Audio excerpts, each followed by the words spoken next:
Pays et Monsieur le Grand Rabbin de France, avec lequel nous avons fait un point de sécurité, de situation, avec les directeurs généraux du ministère de l'Intérieur, dont la DGSI, pour leur redire qu'aucune menace caractérisée n'était connue sur le sol national qui touchait nos compatriotes juifs, mais évidemment qu'il y avait énormément, et c'est normal, d'appréhension, et même nous l'avons constaté depuis samedi, depuis les événements absolument ignobles et dramatiques qui se sont déroulés en Israël, des faits antisémites, plus une vingtaine de faits recensés sur le territoire national, un peu partout sur le territoire national.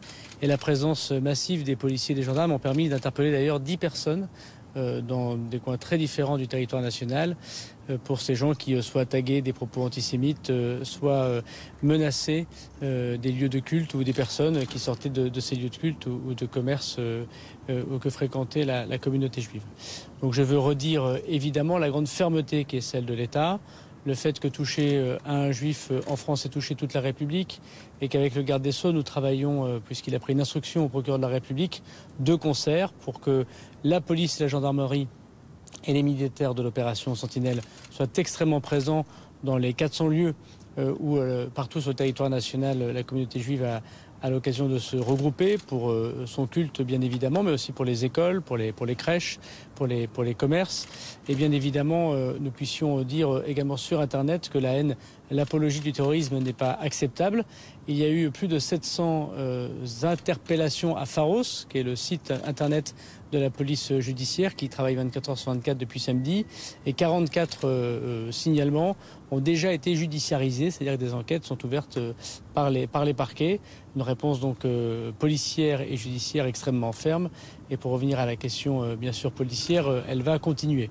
Elle va continuer pour assurer évidemment les manifestations, à commencer par la manifestation de soutien ce soir à Paris, où une grande mobilisation policière est faite pour que chacun puisse manifester bien sûr en toute sécurité. Et je veux redire que partout en province également, ces manifestations seront accompagnées par les préfets de la République, que j'ai réunis d'ailleurs à 16h30 aujourd'hui, donc dans quelques minutes, pour faire le point et pour rappeler à chacune et à chacun le devoir de solidarité, de soutien, de protection envers l'ensemble de nos compatriotes. Je veux également dire que nous avons vu de la part de collectifs, d'associations, parfois de partis politiques, des propos absolument ignobles, appelant à la haine, appelant à l'intifada, appelant à l'apologie du terrorisme.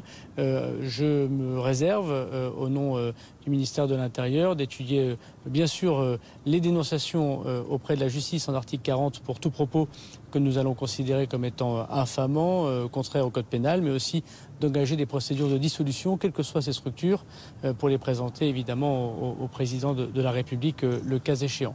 Je veux donc redire, comme je l'ai dit tout à l'heure, le soutien total du gouvernement, notre fermeté absolue envers toute personne qui viendrait s'en prendre à menacer sur le domaine numérique comme dans le domaine physique nos compatriotes juifs.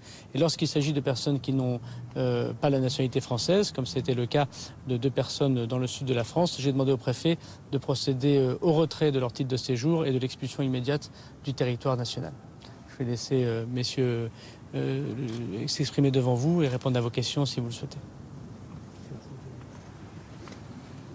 Et on ne peut pas ne pas avoir à l'esprit ce qui s'est passé en Israël lorsque des centaines de jeunes et de moins jeunes ont été abattus par un mouvement terroriste islamiste, quand on sait les répercussions que cela peut avoir dans nos démocraties.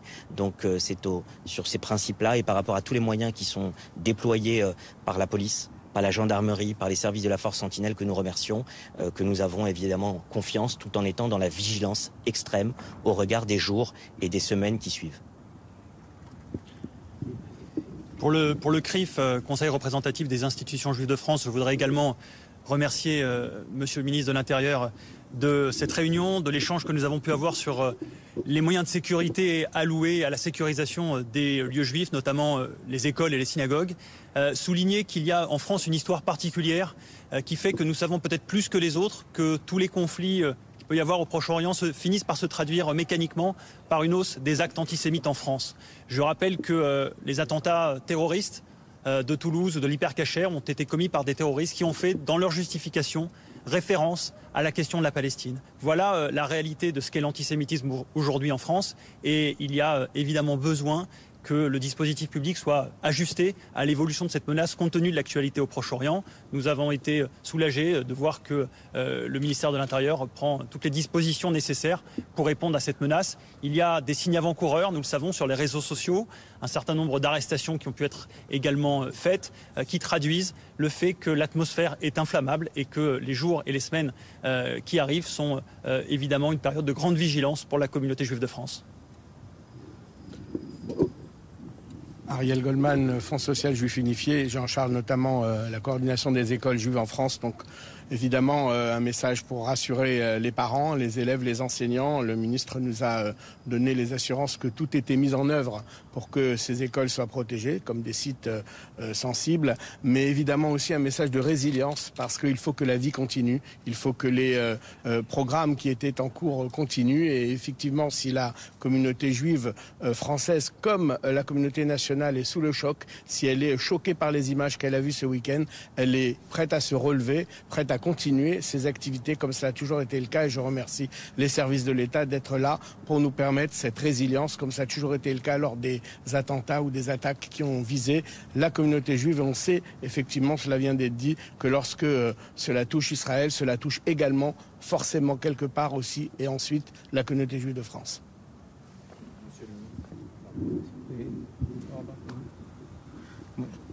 Écoutez, tout ce qui a été dit est formidablement dit. D'abord pour remercier le ministre de l'Intérieur de la mise en action des mots si clairs du président de la République. Et puis tous les messages de solidarité que nous avons tous reçus, soit institutionnels, soit personnels, des messages qui venaient de partout, de gens qui avaient des responsabilités, de personnes qui n'avaient pas de responsabilité, mais qui simplement voulaient dire ce qu'on voit là, ça renvoie à un traumatisme que nous avons en France. La rave party, c'est le Bataclan, ça renvoie à notre souffrance qu'on a tous partagée. Et donc cette souffrance de cette population israélienne qui veut, comme partout, s'amuser, vivre, être heureuse. C'était un jour de fête religieuse en plus. Il y avait quelque chose d'insoutenable. Et vraiment, c'est une unanimité, pratiquement, une unanimité des réactions, notamment les cultes. On a eu des messages formidables de tous les cultes. Et je crois qu'il faut avoir conscience qu'il y a quelque chose de très important dans la construction de cette unité. Voilà pourquoi le ministre a raison de dire qu'on ne doit tolérer aucun message de haine sur Internet. N'oublions pas que Samuel Paty a été assassiné avec une montée de cette haine sur Internet. Donc moi j'ai le sentiment qu'on oublie cette violence sur Internet et on a été rassurés sur le fait que la plateforme Pharos allait traiter, et elle a commencé à le faire, elle a traité toutes les dérives. Je crois qu'il y a aussi une responsabilité des providers, toutes ces grandes entreprises qui ont une responsabilité sur ce qui se passe sur leur réseau. On ne peut pas dire on ne sait pas comment faire. Je n'arrive pas à y croire. Et donc j'ai le sentiment qu'il faut que chacune prenne ses responsabilités. En tout cas, là, il y a un temps d'union qu'on espère voir de manière très large dans la marche qu'a initiée le CRIF. Parce que c'est important que nous nous retrouvions tous ensemble pour rappeler les principes de démocratie, les principes de liberté, oui, d'égalité et de fraternité. En termes d'effectifs par rapport aux forces de l'ordre, est-ce que vous avez un chiffre ? Voilà, vous venez d'entendre le grand rabbin de France, Haïm Corsia, qui vient de s'exprimer. Et on réécoute le ministre de l'Intérieur. Les militaires qui sont mobilisés, qui ont été mobilisés depuis samedi. Alors il faut savoir que les lieux de culte ou parfois les écoles sont déjà protégés par la République. Ils ne l'étaient pas tous et toutes, en tout cas pas à tout moment. Donc évidemment, nous augmentons la posture, comme on dit. Donc ce sont plusieurs milliers de policiers, de gendarmes, bien évidemment, et de militaires. Et puis, je pense qu'il faut le dire aussi, avec le personnel des écoles, le personnel des synagogues, un travail de coopération excellent que nous allons donc encore renforcer pour être évidemment au rendez-vous et pas simplement dans les grands sites à Paris, mais je veux bien sûr penser aux communautés de banlieue parisienne, de banlieue lyonnaise, de banlieue lilloise ou de banlieue marseillaise, et je veux penser aussi à toutes ces communautés parfois plus rurales qui n'ont pas l'habitude forcément de voir des policiers, des gendarmes et dont nous devons également protection. On nous a interpellés sur ce point et ce point sera bien pris en compte. Et puis ce sont aussi des milliers de policiers, comme ce soir à Paris, qui vont protéger la manifestation pour que tous ceux qui veulent se rendre dans cette manifestation puissent se faire dans de bonnes conditions de sécurité. J'ai demandé au préfet de police de déclencher ce qu'on appelle la loi SILT, c'est-à-dire la possibilité de faire une fouille systématique de toute personne qui rentrera dans cette manifestation. Donc je veux redire que tous ceux qui veulent se rendre à la manifestation de ce soir seront protégés et seront protégés par la République française, évidemment, pour qu'ils expriment leur solidarité, leur tristesse et leur soutien. Et puis redire une nouvelle fois qu'on ne tolérera en France, sur le sol de la République, aucune manifestation de haine. Donc, par exemple, la manifestation que nous avons interdite à la demande de la préfecture du Rhône ne se tiendra pas. Et par exemple, il y a 2 unités de CRS qui sont mobilisées pour que, j'ai vu que les appels avaient été faits pour que cette manifestation se tienne quand même. Je veux dire à ceux qui l'organiseraient quand même et qu'ils seront interpellés et traduits immédiatement devant l'autorité judiciaire. Combien de temps ces renforts seront-ils en place ? Autant que nécessaire. Le ministère de l'Intérieur, ici, comme beaucoup, évidemment, subit les drames qui se déroulent en ce moment au Proche-Orient. Et nous sommes effectivement tributaires de l'actualité. Mais j'ai rassuré, me semble-t-il, les représentants qui sont derrière moi pour leur dire que la France, la République, sera autant que nécessaire présent pour protéger nos compatriotes. Vous avez parlé d'une vingtaine d'actes signalés durant le week-end, d'une dizaine d'interpellations. Est-ce que c'est plus que d'habitude? Est-ce que vous notez une recrudescence par rapport à ça, ce qui amène à votre vigilance? Alors il est évident que nous avons eu un œil particulier depuis samedi et la présence systématique des forces de l'ordre ont pu constater eux-mêmes un certain nombre d'actes que malheureusement beaucoup de compatriotes de religion juive constatent, mettent parfois du temps pour déposer plainte, parfois ne déposent même plus plainte, tellement ces actes antisémites sont parfois nombreux malheureusement sur le sol de la République. Donc peut-être qu'il y a eu un effet par la présence de ces policiers et de ces gendarmes d'efficacité, de relevé de plaques d'immatriculation, de photographie, d'interpellation, qu'il y a eu ce zoom particulier, mais nous avons vu, alors la plupart du temps ce sont des tags ou des drapeaux très insultants ou appelant à la haine qui ont été retirés. Il y a eu des événements aussi peut-être où on peut penser que si la police n'avait pas été là, ils auraient pu être dramatiques. Aidés sans doute malheureusement par la haine sur Internet et par la déclaration tout à fait irresponsable et ignominieuse de quelques dirigeants politiques. Donc je ne peux pas répondre à la question exacte que vous posez. C'est sûr qu'une vingtaine de faits partout en France, c'est dramatique. Une dizaine d'interpellations pour ces faits, c'est à la fois l'efficacité de la police qui est à saluer et en même temps ça montre, puisque beaucoup d'entre eux ont fait des gardes à vue et sont poursuivis par la justice, qu'une menace pouvait exister. En tout cas, c'est aussi un signe fort, me semble-t-il, de la part de l'État, de dire qu'on ne peut pas toucher, évidemment, à l'un de nos compatriotes ou à un lieu de culte ou à une école ou à un commerce sans, évidemment, avoir une réponse extrêmement ferme de la part de l'État.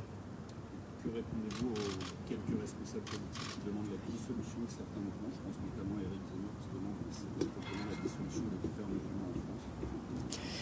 Je pense qu'il ne faut pas, dans ces conditions extrêmement dramatiques, faire de la politique à la petite semaine. Je pense que ce ne serait pas digne de la part des responsables politiques, quels qu'ils soient.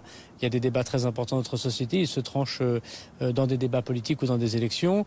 Moi, mon travail n'est pas de donner des bons points et des mauvais points à tel ou tel responsable politique. Mon travail, c'est de protéger tous les Français, et ici particulièrement nos compatriotes de religion juive, parce qu'ils se sentent menacés. Et il faut qu'ils sachent qu'une main fraternelle est celle de l'État pour à la fois les soutenir et qui frappera ceux qui voudront les frapper.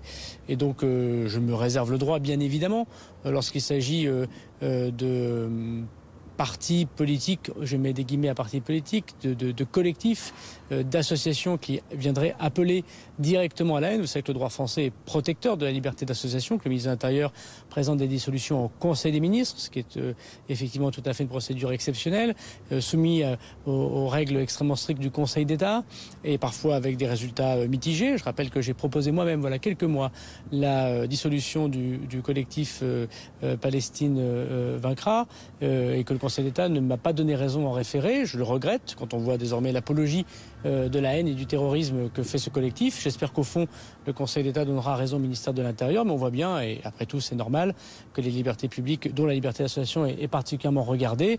Donc plutôt que d'avoir des phrases définitives qui finalement ne font pas tellement avancer les choses, je préfère qu'on travaille sérieusement. Si des éléments, évidemment, de la part des institutions, mais de la part de tout citoyen, de tout homme politique, viendraient à nous aider à dissoudre tel ou tel mouvement contraire à l'égalité entre les femmes et les hommes, à la liberté de culte, à la liberté sexuelle, à la liberté évidemment de chacune et de chacun.